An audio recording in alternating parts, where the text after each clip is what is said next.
Hello students, आज का video है कारक प्रकरण में पंचमी विभक्ति के ऊपर, जो हम ट्रांसलेशन की वीडियोस बना रहे थे। चतुर्थी विभक्ति तक के हमने ट्रांसलेशन के एग्जांपल्स देखे थे। कारक जो है सिलेबस में आपके, वो कारक है ही इसीलिए कि आप उसको ट्रांसलेशन की मदद से ट्रांसलेशन करें। 3 कैटेगरी में वो डिवाइड है, जिसमें फर्स्ट है आइडेंटिफिकेशन, फिर use in sentence and then translation. So ये कारक का ट्रांसलेशन वाला पार्ट है। आइडेंटिफिकेशन, अगर आपको कारक आता है तो आइडेंटिफिकेशन भी उसी बेस पर होगा। अगर आपको कोई विभक्ति दी हुई है तो जब आपको उसका यूज़ पता होगा, है ना। और वाक्य में प्रयोग भी तभी कर पाएंगे। तो बेसिकली कारक का जो बेसिक वीडियो है वो, और ये ट्रांसलेशन, अगर ये दोनों चीज़ें आपने अच्छे से करी तो आप जो तीनों ABC का जो सिलेबस में कैटेगराइजेशन है वो आप अच्छे से कर पाएंगे। सिलेबस में कैसे दिया है वो उसका भी वीडियो है, और कारक का बेसिक वीडियो भी है, वो आप देख सकते हैं। अभी हम बात कर रहे हैं पंचमी विभक्ति के साथ में हम ट्रांसलेशन को कैसे करेंगे, उसके एग्जांपल्स को देख रहे हैं, उसकी कंडीशन को देख रहे हैं। तो पंचमी विभक्ति का जो कारक चिन्ह है वो क्या है? से मतलब सेपरेशन वाला से। हमने कर्ण से जो से देखा था वो नहीं, ये सेपरेशन वाले से की बात कर रहे हैं।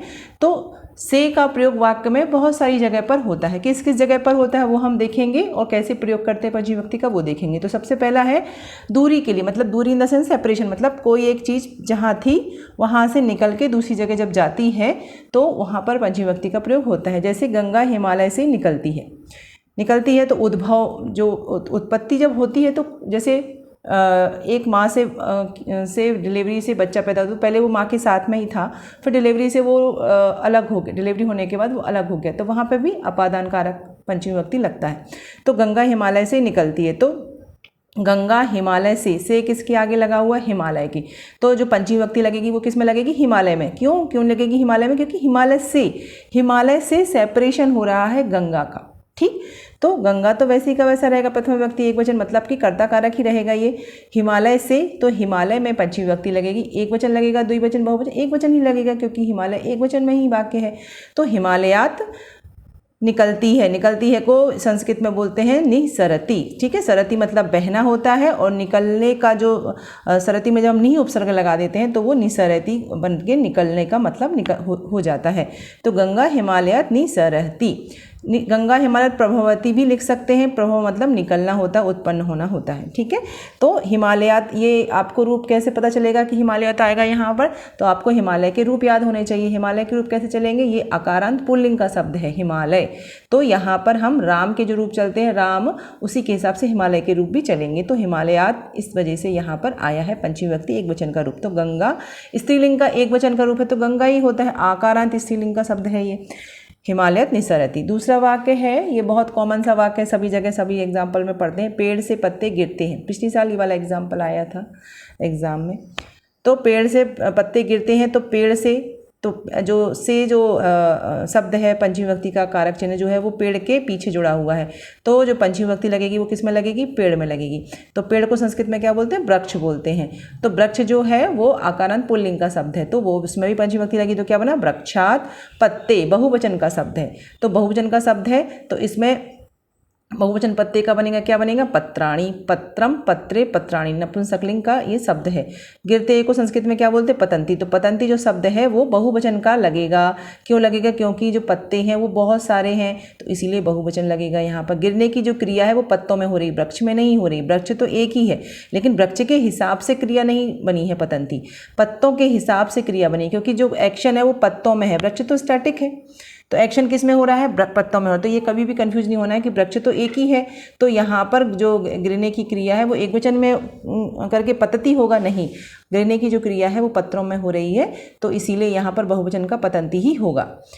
फिर अध्यापक से गणित पढ़ता है, तो अध्यापक से गणित पढ़ता है, तो यहाँ पर भी से का प्रयोग है यहाँ पर भी। ठीक है, तो अध्यापक का जो पंचमी विभक्ति वो क्या लगेगा? अध्यापकात या शिक्षकात गणितम पठती। गणित पढ़ता है, तो गणित क्या है? कर्म कारक हो गया, तो इसलिए ये गणितम आया यहाँ पर। पठती पढ़ता है।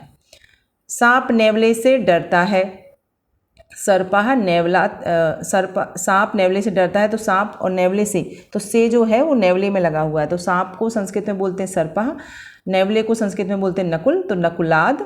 डरता है तो बिभेति, ये डरने को भेति जो क्रिया है उसका बनता है, तो बिभेति। नकुलाद बनेगा पंचमी विभक्ति का रूप। पढ़ने के बाद वह खेलता है, तो अध्ययनात् अंतरम सा क्रीडति। ये सब जो वाक्य है, अंतरम, भिन्नो, डरना, विभेति जो है, ये सब मैंने कारक के जो बेसिक वीडियो है उसमें बताया है कि पंचमी विभक्ति का प्रयोग कहाँ कहाँ होता है। डरने का जो है से डरता है, वो वहाँ पर भय का जब भी कारण होगा तो वहाँ पंचमी विभक्ति लगती है। अनंतरम में भी पंचमी विभक्ति लगती है, बाद के प्रयोग में भी, ठीक है।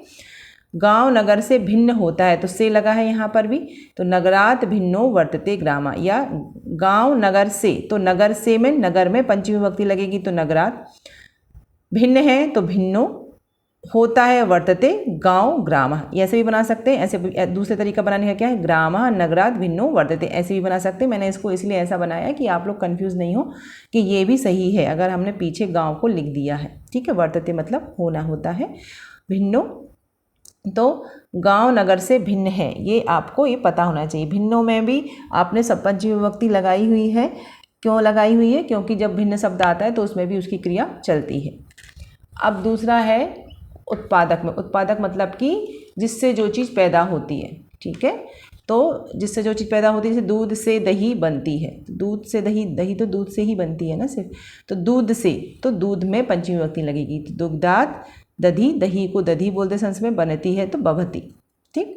गोबर से बिच्छू पैदा होते हैं तो गोमयात वृश्चिका जायते, पैदा होने को बोलते हैं जायते, बिच्छू को बोलते हैं वृश्चिका, और गोबर से तो गोमात, तो गोबर से में पंचमी विभक्ति लगेगी क्योंकि गोबर से पैदा हो रहे हैं तो गोमयात। देखिए यहाँ पर जो वाक्य हैं वो थोड़े से, जो बच्चों को संस्कृत का बेसिक नहीं समझ रहे हैं और प्रैक्टिस नहीं कर रहे हैं उनको थोड़ा सा लगेगा कि ये कैसे क्या है, बड़े बड़े वाक्य हैं, कंडीशनल वाक्य हैं, लेकिन ये आपको जब आप इन वाक्यों को हिंदी में लिखेंगे फिर संस्कृत में बनाएंगे तो डेफिनेटली आने लगेंगे। और आपको क्रियाओं को संस्कृत में क्या बोलते हैं ये तो आना ही चाहिए। आपको अगर वो नहीं आएगा तो आप कैसे उसके रूप बनाएंगे, तो वो तो मस्ट है ना। कि अब बाकी जैसे कॉमन से हैं कि जैसे होता है को वर्तते, बनती है को भवती बोलते हैं, जायते पैदा होने को, वो तो ये कुछ कॉमन वर्ड्स हैं, इनको तो आप एक जगह लिख लीजिए कि भाई ये क्रियाओं का प्रयोग, क्योंकि ये तो ज़्यादातर जगह पर प्रयोग होते हैं, ठीक।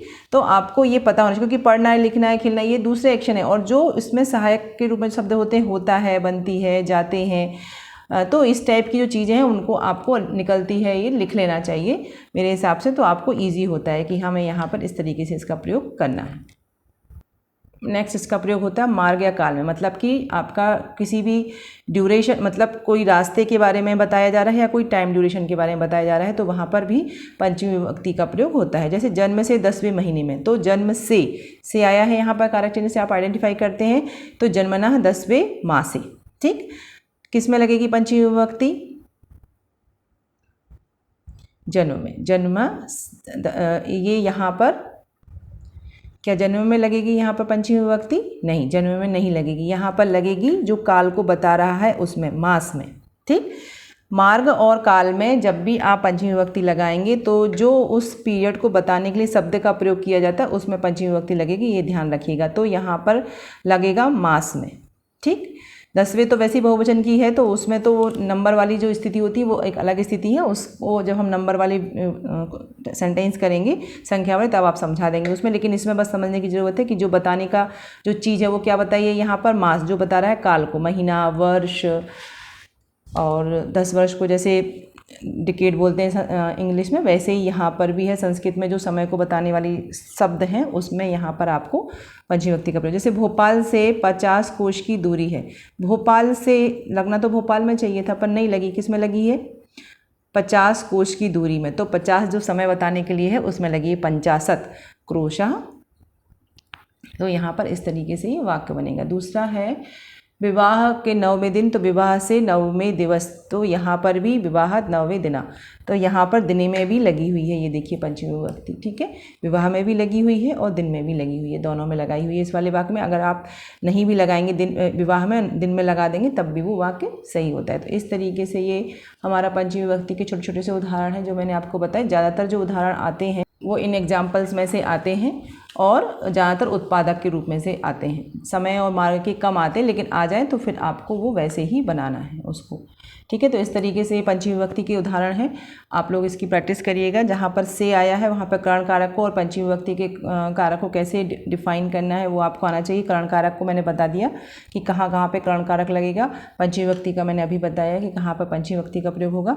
तो बस जब आप वाक्य बनाएं तो इन दोनों को ध्यान में रखते हुए बनाएं। कहीं पर यहाँ पर करण कारक तो नहीं लग रहा है, क्योंकि करण कारक की अपनी क्रियाएँ हैं और पंचमी विभक्ति में से डरना है तो यहाँ पंचमी विभक्ति लगेगी, यहाँ करण कारक नहीं लगेगा। ठीक है, लेकिन दूसरी जो क्रियाएं उसके लिए बताई हुई है वहाँ पे करण कारक लगेगा। तो इसको ध्यान रख के आप इन वीडियो की प्रैक्टिस करिएगा तो आपको ये अच्छे से आ जाएगा।